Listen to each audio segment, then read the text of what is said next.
Hello दोस्तों, नमस्कार। आज की इस वीडियो में बहुत ही मोटिवेशनल कहानी आपके साथ साझा करेंगे जो आपको और आपके जीवन को ऊर्जा से भर देगी और आपको दिखाएंगे एक नई राह। तो चलिए शुरू करते हैं। एक बार की बात है, एक लड़का था, उसका नाम सबल था, जो नगर में रहता था। वह अपने जीवन से बहुत निराश था। उनकी निराशा का कारण यह था कि वह अब तक अपने जीवन में कुछ नहीं कर रहा था। उसके माता पिता उसे ताने मारते थे कि आपके सभी मित्र कुछ न कुछ कर रहे हैं, लेकिन आप अभी भी घर बैठे हैं। दोस्तों के बीच भी अक्सर उनका मजाक उड़ाया जाता था। वह कहीं जाता तो लोग उससे पूछते कि आप क्या कर रहे हैं। उसे यह बताने में भी शर्म आ रही थी। वह कुछ नहीं कर रहा था। धीरे धीरे उसने रिश्तेदारों से मिलना जुलना कम कर दिया और लोगों से मिलना भी बंद कर दिया। वह ज्यादातर समय घर पर ही रहता है। वह अकेला रोता है और भगवान को कोसता है और अपनी किस्मत को दोष देता है। अब उसे अपना जीवन बोझ लगने लगा था। कभी कभी वह सोचता कि कब वह कुछ करने के योग्य बनेगा, और फिर वह सोचता कि जिंदा रहने से अच्छा मर जाना है। एक दिन वह अपने नगर की एक गली से गुजर रहा था।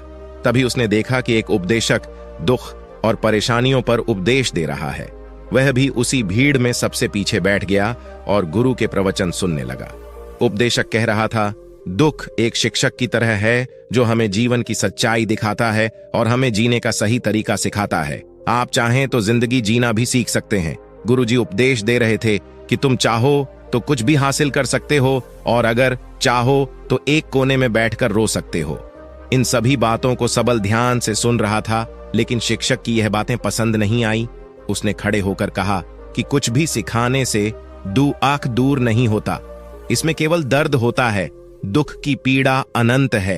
ऐसा लगता है कि इसके बाद कुछ होने वाला नहीं है। इससे कुछ भी फर्क नहीं पड़ता है। इसके सामने तो मौत भी छोटी लगती है। उपदेशक ने कहा, फिर तुम्हारा दुख क्या है? सबल ने उसके सामने अपनी सारी व्यथा सुनाई और पूछा, मेरे दुख का कोई उपाय है तुम्हारे पास? यह सुनकर शिक्षक मुस्कुराए और बोले, तुम उस दिन मेरे पास आओ जब आपके जीवन में वास्तविक दर्द हो। मैं आपकी समस्या का समाधान अवश्य करूंगा। यह कहकर गुरु वहां से चला गया। सबल ने सोचा, कहीं मेरा दुख नकली तो नहीं है? क्या मैं जिस दर्द से गुजर रहा हूं वह नकली है? मेरा दुख कोई नहीं समझ सकता। जब मां बाप नहीं समझते तो गुरु क्या समझेगा? उनके दुखों से व्यथित होकर सबल ने एक फैसला लिया कि अब वह कुछ करेगा। सबल ने एक छोटा व्यवसाय शुरू किया, पर उसे सफलता नहीं मिल रही थी। लेकिन उसके घर वाले पूछते हैं कि क्या वह कुछ कोशिश कर रहा है? वह अपने व्यवसाय में लगा रहा और धीरे धीरे उन्हें सफलता मिलने लगी। फिर उसने गति पकड़ी और केवल 3 साल के अंदर ही वह एक बड़ा बिजनेसमैन बन गया। अब सबल के आसपास ऐसे कई लोग थे जो उसकी परवाह करता था, जो उससे प्यार करता था। अब उनके परिवार के सदस्य भी उसकी तारीफ करते नहीं थक रहे थे।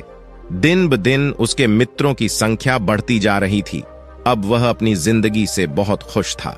उनके कुछ दोस्तों ने उन्हें सलाह दी कि जब आप एक बड़ा बिजनेसमैन बनकर बहुत खुश हैं, तो सोचिए आपको कितनी खुशी होगी अगर आप इस शहर और इस राज्य के सबसे बड़े बिजनेसमैन बन जाते हैं। कितने लोग आपसे जुड़ना चाहेंगे, आपकी कितनी बड़ी ख्याति होगी, और स्वयं राजा भी आपसे दोस्ती करना चाहेंगे और जरूरत पड़ने पर ही आपसे पैसे उधार लेंगे। दोस्तों की यह बात सबल के मन में घर कर गई। अब वह और पैसे कमाने की कोशिश करने लगा, लेकिन उसे यह सब बहुत ही जल्दी चाहिए था। वह समय बर्बाद नहीं करना चाहता था। उनका अधिकांश समय इन चीजों को प्राप्त करने में घलाने लगा। इसलिए वह ऐसे काम करने लगा जो सही नहीं था। उसने बड़ा उधार लेना शुरू कर दिया। उसके दोस्तों से पैसे की मात्रा और अधिक मुनाफा कमाने के लालच में वह अपने माल में मिलावट करने लगा। उसने अन्य व्यापारियों के खिलाफ भी साजिश रची और उन्हें डराया धमकाया। जैसा उसके दोस्त कहते थे वैसा ही करता था। वह इन तरीकों से ज्यादा पैसा कमा रहा था, पर अब उसके जीवन में पहले जैसा चयन न था। उनके मन की शांति गायब हो गई थी और वह रात को सो नहीं पाता था। वह हंगामे में रहता था। वह सब कुछ पाकर भी उन्हें किसी चीज में सुख नहीं मिल रहा था। एक दिन सबल अपनी गाड़ी में कहीं जा रहा था। तभी रास्ते में उन्हें उपदेशक का आश्रम दिखाई दिया। वह रुका और गुरु के पास जाकर बोला, संत, आपने मुझे मेरे पास आने के लिए कहा था जब मेरे जीवन में सच्चा दुख आता है। अब मैं बहुत दुखी हूं कि मेरी नींद हराम हो गई है। मुझे कहीं भी शांति नहीं मिल रही है। इस प्रकार सबल ने अपनी सारी समस्याएं गुरु को बता दी। गुरु ने कहा, जब तुम पहली बार मुझसे मिलने आए थे तब भी तुम किसी दुख में थे। आपने उस दर्द से क्या सीखा? सबल ने कहा कि सिर्फ सोचने और चिंता करने से कुछ नहीं होता। आपकी दृष्टि को सच करने के लिए यह कार्रवाई करता है। और सिर्फ काम करने से कुछ नहीं होता, परिणाम भी मिलना चाहिए।